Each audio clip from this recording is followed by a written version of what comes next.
अस्सलाम वालेकुम स्टूडेंट्स, मैं क्रिसेंट के प्लेटफॉर्म से ज़ुहैब अब्दुल्ला। आपको पता है कि हमारे पास आज जो पेपर अटेम्प्ट किया गया वो मैथमेटिक्स का था। हम इसकी डिस्कशन का आगाज़ इस पेपर के एमसीक्यूज़ के से करते हैं। फ़र्स्ट ऑफ़ ऑल, अगर हम एमसीक्यूज़ की बात करें तो हमारे पास 10 एमसीक्यूज़ के थे। Each MCQs have 1 marks. First MCQs की अगर हम बात करें तो उसमें स्टूडेंट्स उसने डिफरेंशिएशन एक पूछी हुई थी, जो कि हमारे पास एक एक्सपोनेंशियल फंक्शन बनता है। मसलन हमारे पास जो एमसीक्यूज़ नंबर 1 था वो ये था कि डिफरेंशिएशन ऑफ 100 की पावर x थी। स्टूडेंट्स, ये एक्सपोनेंशियल फंक्शन क्यों कहलाएगा? क्योंकि हमारे पास देखें जो वेरिएबल है वो हमारे पास पावर ऑफ सम कांस्टेंट में है। तो हम अगर हमारे पास वेरिएबल पावर में आ जाए तो ये हमारे पास फंक्शन क्या कहलाता है? एक्सपोनेंशियल फंक्शन कहलाएगा।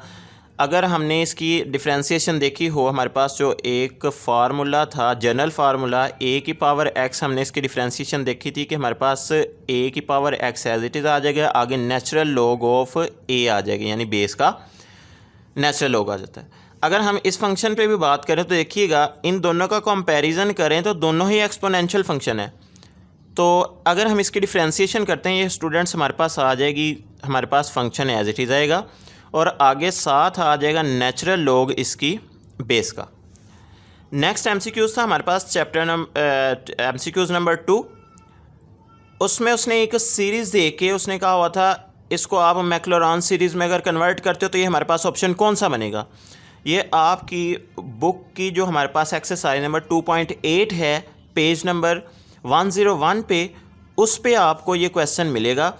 इसका अगर हम इसको क्लोज करते हैं तो स्टूडेंट इसका जो ऑप्शन बनेगा वो ऑप्शन बी बनेगा, नेचुरल लॉग ऑफ 1 + x। आगे नेक्स्ट उसने जो एमसीक्यूज़ नंबर 3 दिया था, उसने एक फंक्शन दिया हुआ है जिसमें से वो हमारे पास उसका बेसिकली आंसर पूछ रहा है। अगर उसकी डिस्कशन पे हम बात करते हैं तो हमारे पास वो ये फंक्शन था d/dx sin x plus d/dx² cos of x। उसने ये पूछा हुआ था कि किसके इक्वल होगा। तो स्टूडेंट्स, मैंने जो इसका देखें, इसको सॉल्व करने के बाद जो मुझे पता चला कि इसका आंसर क्या हो सकता है वो 0 था। कैसे? अगर हम इसमें बात करते हैं तो हमारे पास ये जो d/dx² है, ये हमें क्या शो कर रहा है कि कोस का हमारे पास क्या है? डबल डेरिवेटिव है। सो स्टूडेंट्स, अगर हम इसका सोल्यूशन पे बात करते हैं तो हमारे पास अगर साइन का हम डेरिवेटिव देखें तो हमारे पास क्या होता है? कोस ऑफ x होगा। अगर इसको मैं ये इस तरह से लिख लूँ d/dx इंटू d/dx, तो स्टूडेंट्स ये लिखने में कोई हर्ज नहीं है, क्योंकि देखें ये भी डबल डेरिवेटिव को शो कर रहा है और ये भी किसको शो कर रहा है? डबल डेरिवेटिव को ही शो कर रहा है। कोस ऑफ x बच्चे हमारे पास एज इट इज़ आ जाएगा, डेरिवेटिव एज इट इज़। अगर हम कोस का डेरिवेटिव देखें तो बच्चे हमारे पास आता है माइनस साइन ऑफ x। इसको अगर हम फर्दर सॉल्व करते हैं तो हमारे पास कोस x एज इट इज़ आ जाएगा। ये माइनस साइन इस प्लस को क्या कर देगा? नेगेटिव। अगर हम इसको डेरिवेटिव लेते हैं साइन x का तो ये हमारे पास आएगा कोस x। कोस को कैंसिल कर देगा तो हमारे पास जो आंसर बनेगा वो क्या आ जाएगा? 0। तो लिहाजा जो इसका ऑप्शन था थर्ड एमसीक्यूज़ का वो सी ऑप्शन था, 0। फोर्थ एमसीक्यूज़ की अगर हम बात करें तो उसमें भी उसने एक डेफिनेशन बेसिकली दी हुई है। कहता है कि if C belongs to D and f' of C is equal to 0 then number C is called. तो बच्चे ये हमारे पास पेज नंबर अगर आप देखें 108 पे, तो ये क्रिटिकल वैल्यू की हमारे पास क्या बनती है? डेफिनेशन बनती है। तो लिहाजा इसका जो ऑप्शन डी था वही हमारे पास करेक्ट ऑप्शन था, क्रिटिकल वैल्यू। नेक्स्ट अगर एमसीक्यूज़ 5 की बात करें तो हमारे पास उसने एक पूछा हुआ कि द फंक्शन f ऑफ x, आगे उसने क्वाड्रेटिक इक्वेशन दे दी है। कहता है कि मैक्सिमम वैल्यू इफ़, कहता है कि हमारे पास ये फंक्शन है तो इसमें ax² plus bx plus c, ये गिवन इक्वेशन थी, वो कहता है कि ये मैक्सिमम वैल्यू रखता है। तो स्टूडेंट्स, आपने कॉन्सेप्ट पढ़ा होगा मिनिमा और मैक्सिमा का। अगर हमारे पास फंक्शन ग्रेटर देन 0 आ जाता है या उसका फर्स्ट डेरिवेटिव जो है वो ग्रेटर देन 0 आ जाता है, तो हमारे पास क्या होता है? मिनिमम वैल्यू होती है। एक दूसरे का रिवर्स प्रोसेस है। अगर ग्रेटर आ गया तो मिनिमम होगी, अगर ये आ गया लेस देन तो हमारे पास क्या होगी, मैक्सिमम वैल्यू होगी। तो यहाँ पर इसने जो MCQs पूछा हुआ था वो कह रहा था कि हमारे पास AX² plus BX plus C वो हमारे पास मैक्सिमम वैल्यू लगता है। तो बच्चे इसके लिए जो हमारे पास ऑप्शन होगा वो यही होगा, A इज़ लेस देन 0। हमारे पास जो ऑप्शन नंबर B था 5th MCQs का वो हमारे पास करेक्ट ऑप्शन है। MCQs 6 की तरफ अगर चलते हैं तो हमारे पास उसने एक फंक्शन दिया हुआ था y is equal to x की power 4 plus 2x³ plus x²। और यहाँ पे बच्चे पूछ रहा था कि इसकी डिफ्रेंशिएशन किसके इक्वल होगी। अगर इसका डेरिवेटिव लें तो dy/dx कर देंगे तो हमारे पास x की पावर 4 का डेरिवेटिव आ जाएगा 4x³ प्लस इसका जब डेरिवेटिव लेंगे 3 पीछे आएगा, 3 2 से मल्टीप्लाई हुआ बच्चे 6 आ जाएगा और x की पावर में से एक माइनस हो जाएगा, x का स्क्वायर रह जाएगा। x² का डेरिवेटिव लेंगे ये बन जाएगा हमारे पास 2x। तो हमारे पास जो ऑप्शन था ऑप्शन नंबर C 6 MCQs का वो करेक्ट ऑप्शन था। 7 MCQs की बात करते हैं तो ये बड़ा एक इम्पोर्टेंट किस्म का MCQs है, पेपर में भी आ चुका है। पेपर 7 MCQs उसने डेरिवेटिव पूछा हुआ है बच्चे हमारे पास πr² का। अगर मैं देखूँ तो मेरे पास ये पाई है कांस्टेंट, जब हम डेरिवेटिव लेते हैं कांस्टेंट डेरिवेटिव से पहले आ जाता है, डेरिवेटिव आ जाता है बच्चे हमारे पास r² का, तो पाई एज इट इज़ आ जाएगा। अगर r का डेरिवेटिव लें तो ये हमारे पास क्या आ जाएगा, 2r आ जाएगा, 2r। तो 2 को मैं पहले लिख लेता हूँ, r को बाद में। तो ये देखिएगा ये फार्मूला किसका है, ये सर्कमफेरेंस ऑफ सर्कल का है, लिहाजा जो इसका MCQs number option number B होगा वो हमारे पास करेक्ट होगा, circumference of a circle. MCQs 8 की अगर हम बात करें तो उसमें भी उसने दो फंक्शंस दिए हुए हैं 8 वाले MCQs में। फर्स्ट उसने दिया हुआ है हमारे पास x इज़ इक्वल टू 80² और सेकंड है y इज़ इक्वल टू 280। अगर बच्चे मैं फर्स्ट इक्वेशन का डेरिवेटिव फाइंड करता हूँ तो मैं with respect to t find करूँगा। तो मैं अगर डेरिवेटिव की तरफ चलूँ तो dx/dt आ जाएगा, इसका डेरिवेटिव लेंगे कांस्टेंट पहले आ जाएगा, डेरिवेटिव आ जाएगा t² का।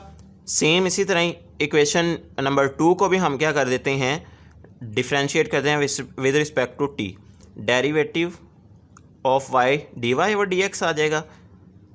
2a हमारे पास कांस्टेंट है, डेरिवेटिव अप्लाई हो जाएगा हमारे पास वेरिएबल जो यहाँ पे यूज़ हुआ है t। तो अगर इसको सॉल्व करेंगे हमारे पास t का जो आंसर होगा ये 1 आ जाएगा, तो इसका जो डेरिवेटिव आ जाएगा वो 2a आ जाएगा। इसका डेरिवेटिव अगर सॉल्व करते हैं तो ये 280 बनता है। तो इस पर हम चेन रूल लगा देंगे। चेन रूल हमारे पास क्या होगा, dy/dx is equal to dt/dx multiply by dy/dt। तो स्टूडेंट्स अगर देखिएगा मैं इसका इन्वर्स अगर फाइंड करूँ मेरे पास 1/2t आता है, तो यहाँ पे वैल्यू पुट करके हमें क्या आंसर मिलेगा, 1/2a मल्टीप्लाई बाय इसकी वैल्यू अगर हम यहाँ पे पुट करेंगे हमारे पास थी 2a, तो ये इधर कट के हमारे पास आंसर क्या रहता है 1/t²। लिहाजा जो करेक्ट ऑप्शन था वो क्या था 1/t²। Next students MCQs number 8 है, MCQs नंबर 9, उसमें उसने दो इक्वेशंस दे दी हुई हैं हमारे पास। जो फर्स्ट इक्वेशन है उस पर अगर हम बात करें तो हमारे पास ये थी कि x is equal to a cos of theta, और जो सेकेंड इक्वेशन थी वो ये थी y is equal to a sine of theta. मैं इक्वेशन 1 को डिफ्रेंशिएट करता हूँ विद रिस्पेक्ट टू थीटा, तो ये मेरे पास आ जाएगा dx/d थीटा। a बच्चे कांस्टेंट है, डेरिवेटिव अप्लाई हो जाएगा हमारे पास कोज ऑफ थीटा पे। कोज ऑफ थीटा का डेरिवेटिव हमारे पास होता है माइनस साइन ऑफ थीटा, तो लिहाजा ये बन जाएगा -a साइन ऑफ थीटा।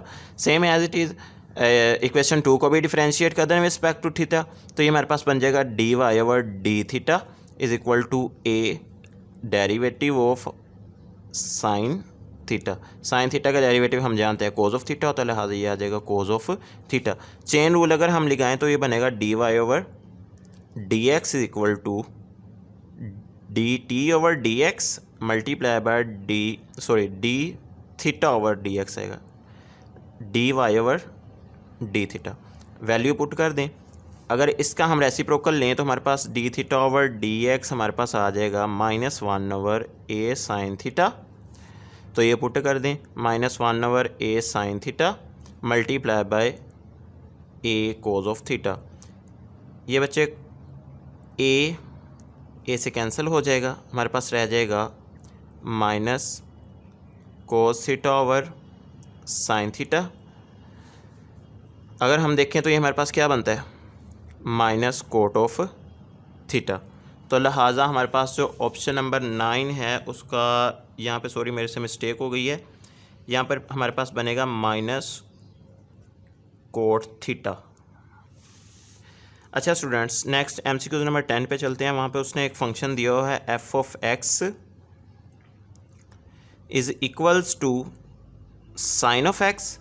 अगर इसका डेरिवेटिव लेते हैं बच्चे, हमारे पास आ जाएगा f dash of x is equals to cos of x। उसने दिया हुआ है हमारे पास, उसने कहा कि f डैश ऑफ फंक्शन का डेरिवेटिव फाइंड करो पाई पे, तो इस पर इसकी वैल्यू क्या आती है। तो बच्चे पाई यहाँ पे पुट कर दें, f dash of pi is equal to cos pi. तो आपको पता है कोज पाई पे जो कोज की वैल्यू होती है वो -1 होती है, लिहाजा इसका जो करेक्ट ऑप्शन होगा वो ऑप्शन नंबर सी होगा -1। तो स्टूडेंट्स, उम्मीद है कि आपको ये MCQs अच्छी तरह से आपको पता चल गए होंगे, आपके क्लियर हो चुके होंगे। तो नेक्स्ट जो शॉर्ट क्वेश्चंस और लॉन्ग क्वेश्चंस हैं वो वही हमारा प्रोसीजर है लास्ट टाइम था। तो अब अपना बहुत ज़्यादा ख्याल रखिएगा। अल्लाह हाफिज़।